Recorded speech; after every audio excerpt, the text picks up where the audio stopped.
fact, the talk will be in English, yes, I guess. So Oda and Ahmed will present the results of molecular dynamics simulation on strain, deformation stress curves on nanowire of nickel and nickel platinum. yes. Okay, what can So you have 15 minutes. Okay. So you have 15 minutes, then 10 minutes of questions. Okay. Project Mechanical Behavior of Nickel Platinum Nanowire, Molecular Dynamic Simulation, introduced by Oda Mari and Ahmed Abdelmohsen under supervision Professor Jacks. Our talks here, introduction and context, metallic alloy nanowires, result and conclusion. First of all, we'll start with introduction and context. We're going to speak about nanowires. There are several nanostructures which have specific properties, so it's used in different applications. For instance, nanotubes, nanowires, and nanobuilds. The most important of them is nanowires, which have very special properties that make it special in different applications. For instance, it's used in integrated circuit, opto-electronic application, catalysis, superconductors, nano-webit probe, STM and FEM due to the unique mechanicals, electrical, optical, and magnetic properties. Definition of nanowire. It's one-dimensional material which have several micrometer in length and only few nanometer in height and width. It can be prepared by different methods, for instance, top-down approach and bottom-up approach. Please slow down. So we should study the mechanical behavior of metallic nanowires in order to create material with specific mechanical properties. But I think studying mechanical property for material which have dimension in micro and nano scale is very difficult. So we are seeing molecular dynamic simulation in order to do a structural, mechanical, and thermodynamic properties study for these materials. Molecular dynamic simulations. It depends on classical mechanics, which describes the motion of atoms and molecules, and computes the equilibrium and transport property of many body systems. Why we do molecular dynamic simulation if we can do real experiment? Because it's sometimes a real experiment, it's impossible to do the experiment, it's too dangerous to do the experiment, it's expensive, it's blind to get the property you are seeking by real experiment. So we are seeking or searching for simulation in order to replace this experiment. Sometimes we do the experiment and do more explanation, more evidence, or establishing intellectual property. We are following the same pattern of experiment. As an experiment, we are selecting our material of interest or prepare this material. On the other hand, here we select the model system consisting of any particles. An experiment, we connect the sample to an instrument, and here we solve the Newton equation for this system. An experiment, we measure the property of interest by connecting our sample to certain apparatus, but here, as soon as we reach equilibrium, we can do the measurement to get our data. But we have here just one case. To measure observable quantity in molecular dynamic simulation, we should express observable quantity as a function of the position and momentum of the particle of the system. For instance, temperatures. The average kinetic energy of freedom can be described by this equation, and hence in simulation we use this definition as an operational definition of the temperature. There are many studies for nickel nanoparticles or nickel nanowires or liquid nickel by simulations. For instance, we have here one case studying of nickel nanowires. In this case, the maximum stress was 8.56 GPa, and the yield stress decreases linearly with increasing temperatures. Another study that was reported by Wen et al.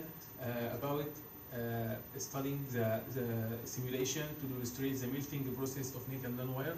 Another study reported by the same group studied an axial tensile transformation of pure nickel nanowires and investigated the structural evaluation of the mechanical deformation process at 300 Kelvin. Second part here is metallic alloy nanowires. The first is modified embedded atom model. To sum up these methods, just to study and describe the energy between atom and an interatomic potential, as we did our work here. Right, so I'm going to talk a little bit about the simulation method. It's a process in 5 steps. First step being initialization, where we define the units we're going to use and the boundary conditions. Then we move on to our atom and lattice definition, where we in principle just create a box and fill it with the atoms we want to study.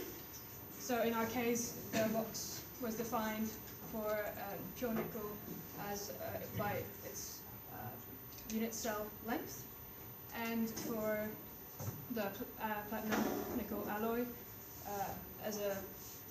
we read a separate file with all the atoms positioned given by each coordinate. Then we defined our force fields, which give the interatomic potentials that we're going to use. So in our case, it was the embedded atom model.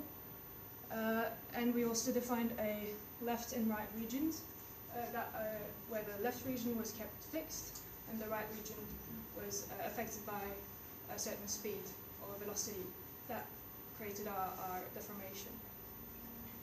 So the fourth step is the setting step, where we set the temperature, the strain rate, and the time step.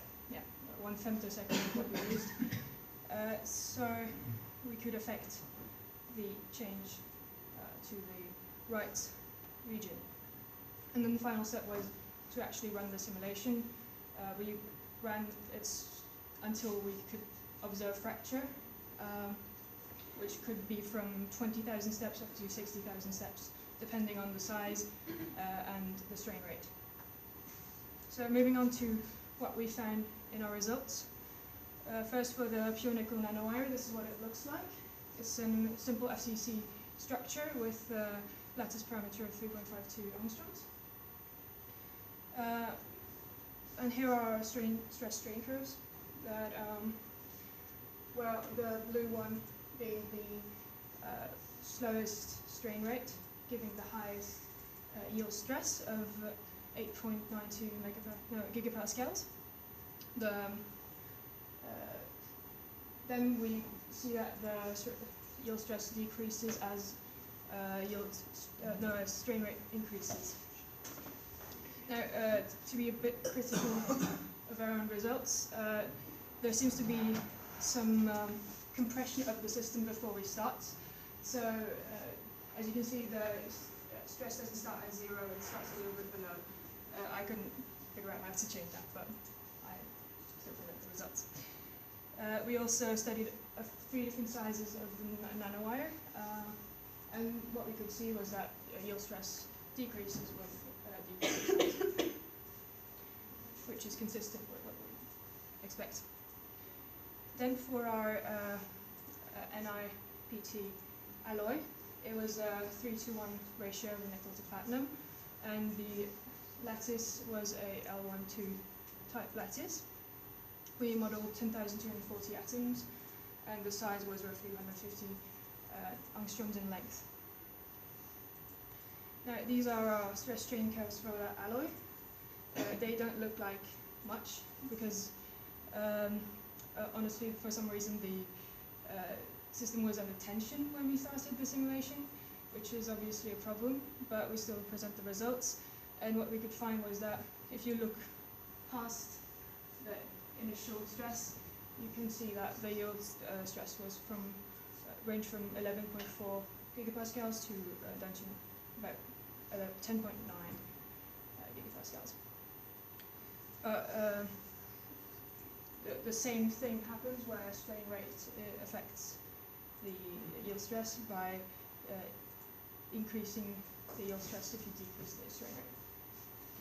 So, in conclusion, we have looked at a molecular dynamic simulation on both nickel and a nickel-platinum nanowire and extracted the stress strain curves. We used a modified embedded atom model to study the interactions between the atoms, and we found there was a correlation between yield stress and strain rate and yield stress and size.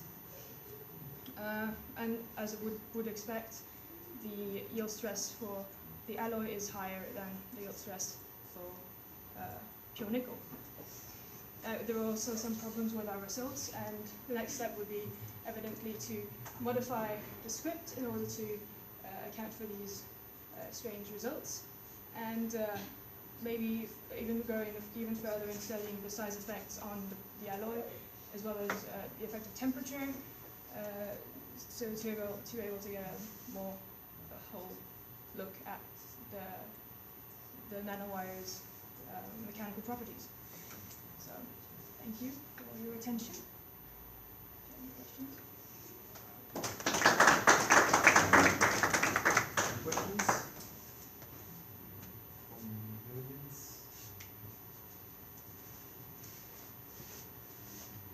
Maybe I have one question. So you did not introduce any dislocation in your